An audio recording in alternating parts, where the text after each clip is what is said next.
Okey, baik. Assalamualaikum warahmatullahi wabarakatuh. Hari ini kita akan masuk bab baru 9, iaitu petua trigonometri, ataupun kita masuk ke tajuk yang pertama 9.1, petua sinus.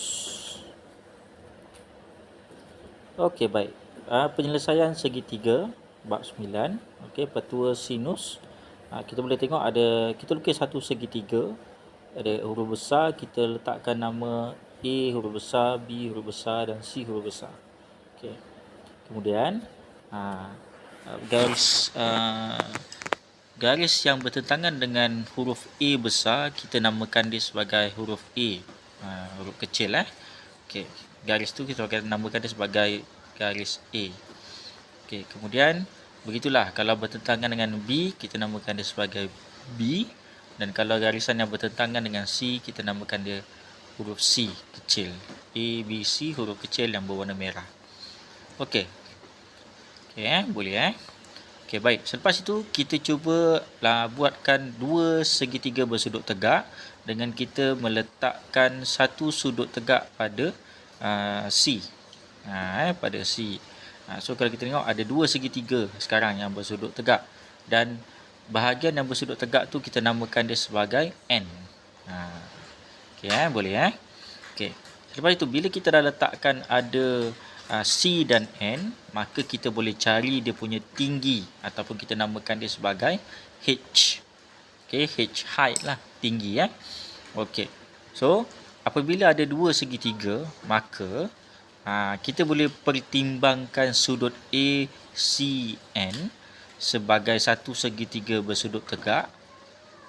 Okey, yang mana kita boleh cari sin. Sin A ataupun sin sudut A bersamaan dengan sin apa rumus sin? Sin rumus ni ialah tentang bahagi dengan hipotenus. Sudut yang bertentangan dengan sudut A ialah H, dibahagi dengan hipotenus iaitu B. Jadi kita boleh gunakan rumus ni, sin A sama dengan H, iaitu bertentangan bahagi dengan B, iaitu hipotenus. Kemudian kita boleh juga tulis macam ni. Nak cari tinggi dia kan. Okey, H sama dengan B darab dengan sin A. Kita boleh letakkan macam ni lah. Jadi kita boleh namakan dia sebagai persamaan yang pertama, iaitu H sama dengan B sin A. Kemudian kita pertimbangkan pula segitiga yang di sebelah kanan, iaitu segitiga BCN, dan kita boleh letak sin B sama dengan H bahagi dengan A. H bertentangan dengan B.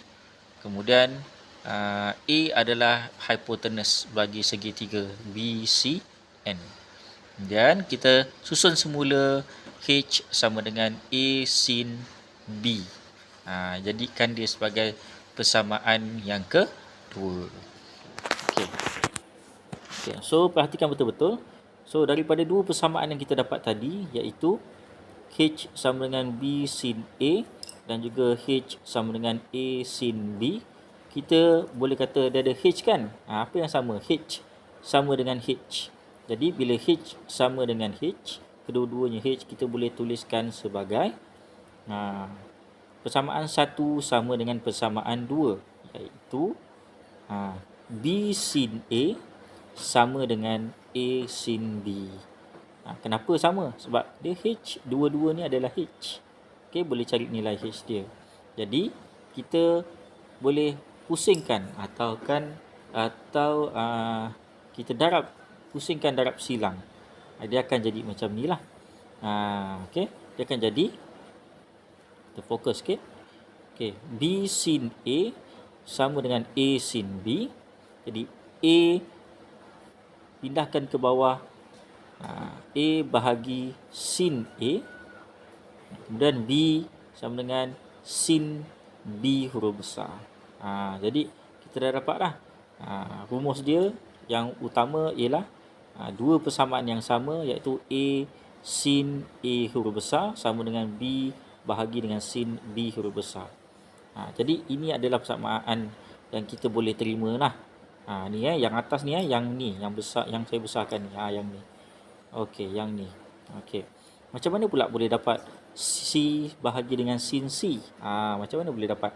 Okey, itu hanya urutan sahaja. Awak kena ingatlah, kalau dia kata A bahagi dengan sin A huruf besar. B macam mana pula kalau B bahagi sin B huruf besar. So kalau C, C sama dengan bahagi dengan sin C huruf besar. Ini hanya rumus sahaja.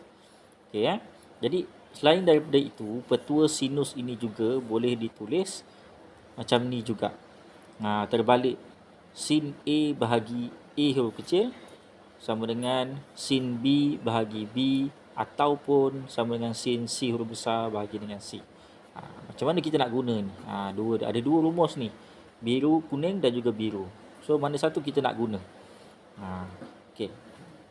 So biasanya rumus ni untuk yang kuning tu biasanya untuk mencari panjang sisi. Panjang sisi maksud dia apa? Nak cari A huruf kecil yang warna merah ni. Nak cari A huruf kecil, B huruf kecil, C huruf kecil. Nak cari panjang sisi.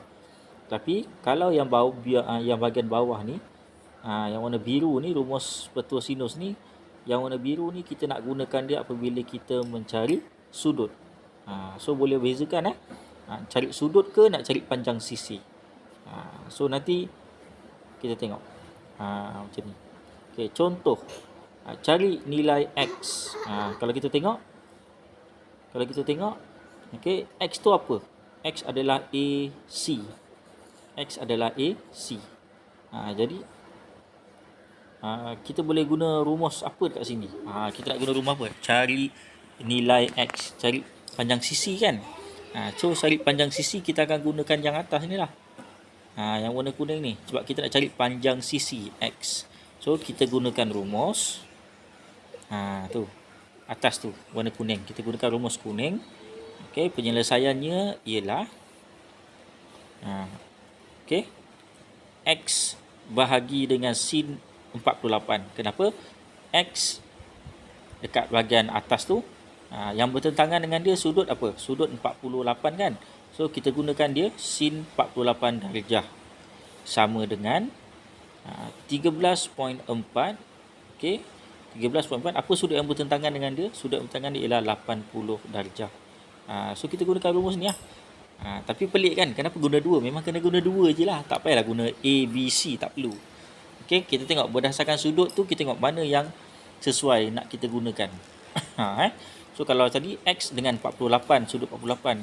13.4 sama dengan sudut 80. So kita gunakan tu, cari nilai X dia.